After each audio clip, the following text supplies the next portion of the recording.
I was ready to die a year ago. And not casually. I had people I loved,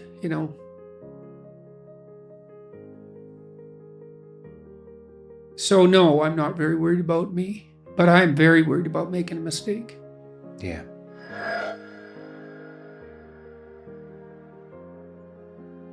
Well, let me ask you a difficult question, because... As opposed to the easy ones that you've been asking so far. Well, Dostoevsky's always just a warm-up. So if death every single day is the way to progress through life, you have become quite famous. Death and hell. Death and hell. Yeah, because you don't want to forget the hell part. Do you fear of, in some part, becoming the famous suit-wearing, brilliant Jordan Peterson? The certainty in the pursuit of truth, always right. I think I worry about it more than anything else. I hope I do. I better. Has fame, to some degree, when you look at yourself in the mirror, in the quiet of your mind, has it corrupted you? No doubt, in some regard.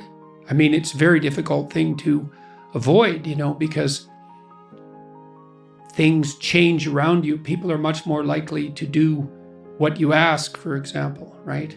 And so that's a danger, because one of the things that keeps you dying properly is that people push back against you optimally. This is why so many celebrities spiral out of control, especially the tyrannical types that, say, run countries.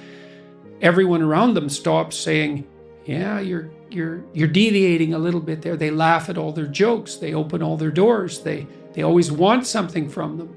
The red carpet's always rolled out. It's like, well, you think, wouldn't that be lovely? It's, well, not if the red carpet is rolled out to you while you're on your way to perdition. That's not a good deal. You just get there more efficiently.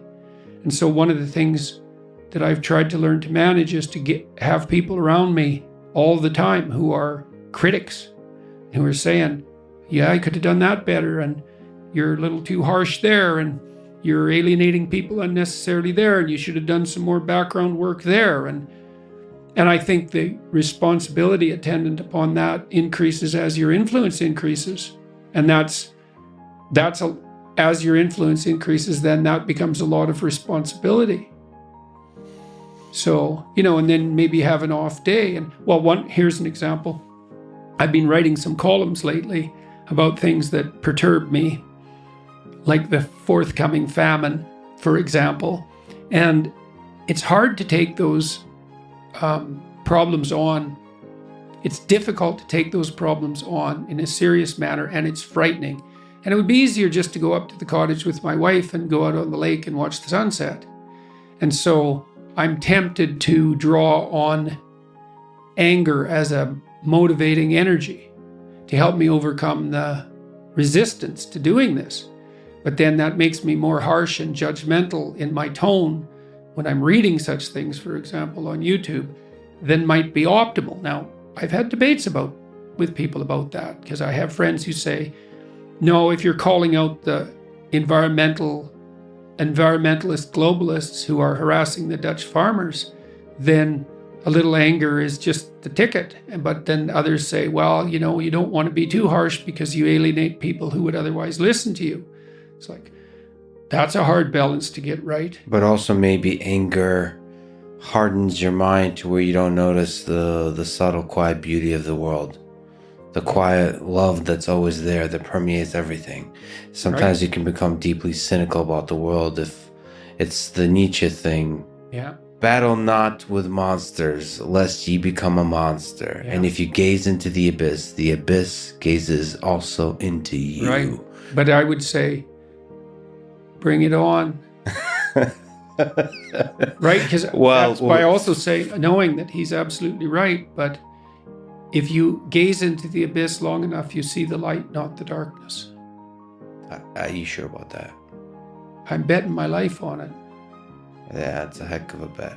Well, that's... Because it might distort your mind to where all you see... is abyss. Is abyss. Yeah. Is the evil in this world. Well, then I would say you haven't looked long enough.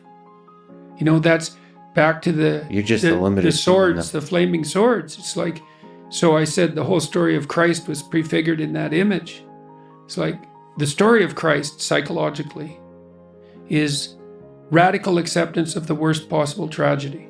That's what it means. That's what the crucifix means. Psychologically, it's like gaze upon that which you are most afraid of.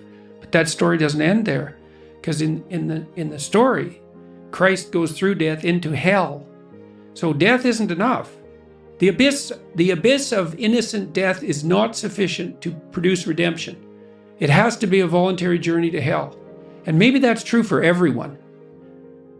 And that's like, there is no more terrifying idea than that, by definition. And so then, well, do you gaze upon that? Well, who knows? Who knows? How often do you gaze upon death, your own? How often do you remind yourself that this ride ends? Personally? Personally. All the time. Because you, as a deep thinker and philosopher, it's easy to start philosophizing and forgetting that you might die today. The angel of death sits on every word. How's that? How often do you actually consciously all the time notice the angel? All the time. I think it's one of the things that made me peculiar. When I was in graduate school, I thought about, I had the thought of death in my mind all the time. And I noticed that many of the people that I was with, these were people I admired fine. That wasn't part of their character, but it was definitely part of mine. I'd wake up every morning. This happened for years. Think, time's short, get at it. Time's short, get at it. There's things to do. And so that was always, it's still there. And it's still there with, I would say, and it's unbearable in some sense. Are you afraid of it? Like what's afraid your of relationship? Death? Yeah. I was ready to die a year ago. And not casually. I had people I loved,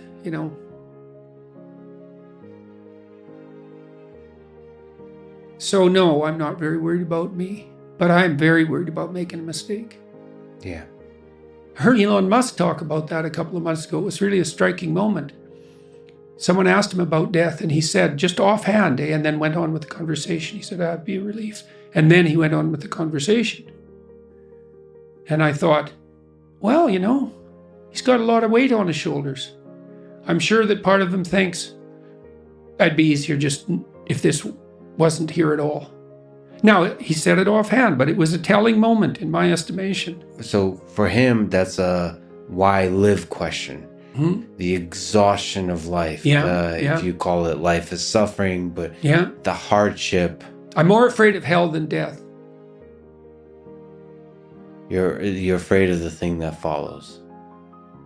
I don't know if it follows or if it's always here. And I think we're going to find out. What's the connection between death and hell? I don't know. I don't know. I don't know. Is there something that needs to be done before you arrive? You're more likely to die terribly if you live in a manner that brings you to hell. That's one connection. And terribly is a very deep kind of concept. Okay. Yeah.